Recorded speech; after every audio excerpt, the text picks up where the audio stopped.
Kadosh Boker Or Bekiim Bahalacha 4 day 41, page 105, Siman Kafhei. Okay, there's Halacha Pe Aleph. Zman Chalitzat Tefillin Rosh Chodesh. When do you take off the Tefillin during Rosh Chodesh? B'yom Rosh Chodesh on Rosh Chodesh. Choltzim Tefillin Kodem Tefillah Musaf. You take off the Tefillin before Musaf. Behainu Achar Chetzi Kaddish. This is after the Chetzi Kaddish, which is before Tefillah Musaf. V'chen Da'at Arizal HaKadosh. Ulam Minhag HaRishon LeTzion.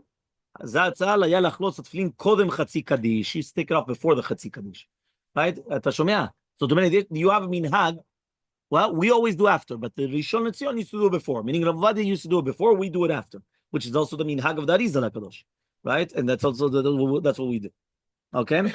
So here it says in 105, the Shulchan Aruch rules that one must take off the tefillin before saying Musaf of Rosh Chodesh. The reasons are, because the Bet Yosef stated that since the Kedusha of Keter is such an exalted crown, so you shouldn't have another Keter at the time. Meaning the Keter is the Keter of the tefillin, but it's a Keter of the Kedusha. So when you're saying the Keter of the Kedusha, you shouldn't have the Keter of the tefillin on. That's the reason. I wonder what that is the reason why, right? We do not wear tefillin on Chol HaMoed as well. The Amidah and its repetition, including the Kedusha, are considered one entity, and therefore we take off the tefillin before the silent Amidah. The Ramah commented, right, that he says that this applies only to communities that they say the Kedusha of Keter and Musaf. In those communities where they say Nakdishach, right, that's what happens by the Ashkenazim, so then they don't need to do it. But still, there's a universal custom to take it off. Second reason, right, he says the purpose of the wearing the tefillin is to demonstrate the intimate relationship between Hashem and the people of Israel. Tefillin are an ot, right, a symbol of connection. The Musaf prayer corresponds to Musaf sacrifices offered in the Bet HaMikdash. The time of one sacrifice is considered to be a Yom Tov. Yom Tov, like Shabbat, is considered not as well, and therefore replaces the need for tefillin. So just as we don't wear tefillin on Shabbat and Yom Tov, we do not wear tefillin during the time of Musaf, because that's when you bring the Korban Musaf, and therefore you should take it off. The Arizal HaKadosh brings another reason, brought down in the Kavachaim. We must take off our tefillin before the Amidah of Musaf, but only after the reading, the give back the Sefer Torah. And then he says Chetzi Kaddish. According to the Kabbalah, once we begin the Musaf, the concept of tefillin is no longer applicable in heaven. Whether or not we recite Kedusha or not, there's nothing to do with Kedusha. Just Al-Piyah Kabbalah, that's it. There's no more of the Tamei Minagim brings out the Zohar HaKadosh clearly. If someone wears tefillin during Musaf, he's chayav mitah. He's obligated the death penalty. So imagine what type of the Rishon LeTzion challenges, claiming that there's no such passage in the Zohar HaKadosh, and it runs counter to the Poskim. He said that the author confuses halacha with that of Chol HaMoed, where the Zohar does say such a thing. So fine, okay.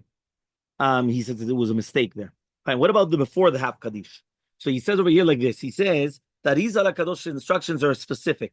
One must take off the tefillin Rosh Chodesh after the Chetzi Kaddish, okay, before the Amidah. This is also the Rav Chida, Shalmei Tzibur, Kavachayim, Sofer. Rav Chida pointed out that his great-grandfather Rabbi Avraham Azulai apparently contradicted himself on this issue. In his glosses, he cited that Arizal's teaching that according to Kabbalah, you have to take it off after the Kaddish Kabbal, whereas in the Kanaf, the Ananim, he wrote that Arizal Kotzim was not to take it off until after the half Kaddish. That Rav Chida reconciled the two passages, explaining that the first passage teaches us that the bare minimum that the Kabbalah demands, whereas the Kanaf Rananim is talking about the ideal practice to wait until after the half Kaddish. On the other hand, there are several arguments to say that one should take them off before the half Kaddish. Number one, although the Kabbalah teaches the one must take on the tefillin until after Chetzi Kaddish, according to the Halacha, it doesn't matter. So therefore, why not? So you could take it off better then, and then you could concentrate on your prayers right away. Number two, the Eliyah Rabbah brought down the Pri Megadim claim that it's preferable to take off the tefillin before the Chetzi Kaddish. If he takes them off after the Chetzi Kaddish, when he was about to begin the Amidah, it's like taking off the tefillin in front of your rabbi. So we said you're not allowed to do. But Menachem Azariah Mifano, he comes and he says that it is incorrect to take off the tefillin right before, because it's already kilu the beginning of the Musaf. The Mishnah Berurah wrote the one should not wait until after the Chetzi Kaddish, since it's wrong to interrupt between the Kaddish and Amidah. Maran the Rishon LeTzion cited various opinions, including the Rav Avraham Azulai, and therefore he comes and he concluded that this is his personal practice. After that, he cited the Machzik Bracha to wait until after the Chetzi Kaddish, adding that his preferred opinion, according to Rabbi Avraham Azulai. In practice, our custom is following the instruction of the Arizal HaKadosh. This is especially in the case so many Acharonim also hold the same thing. Apparently, the Arizal HaKadosh was not bothered by that, but you shouldn't make a hefsek.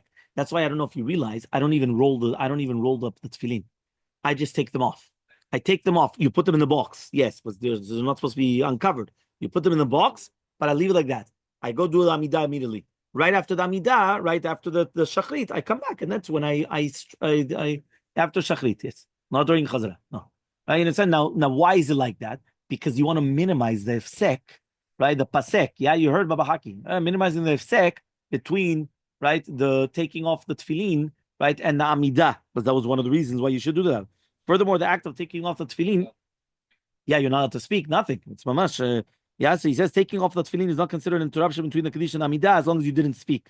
This is because the act of taking off the tefillin was necessary for the Musaf and it's permissible. According to the Orot Maran or Chot Maran, all his life of the Rishon LeZion did not take the tefillin off until after the half Kaddish. In his final years, he changed his practice, explaining that he did not wish to interrupt between the Kaddish and Amidah. The more common practice was to follow the Arizal, meaning even the Rav David Yosef was saying that the original custom of the Rishon LeZion was also to do after Kaddish. It was only towards the end of his life that he changed it, not to make hefsek. The Shlomo Zalman Auerbach also used to take it off before the Amidah. He inserted the tefillin into the practice. He inserted the tefillin into the protective plastic cases, but he did not wind up the straps until after Musaf. Perhaps he felt that winding up would also constitute a necessary interruption. So Baruch Hashem, Baruch Adonai Leolam, Amen ve'amen.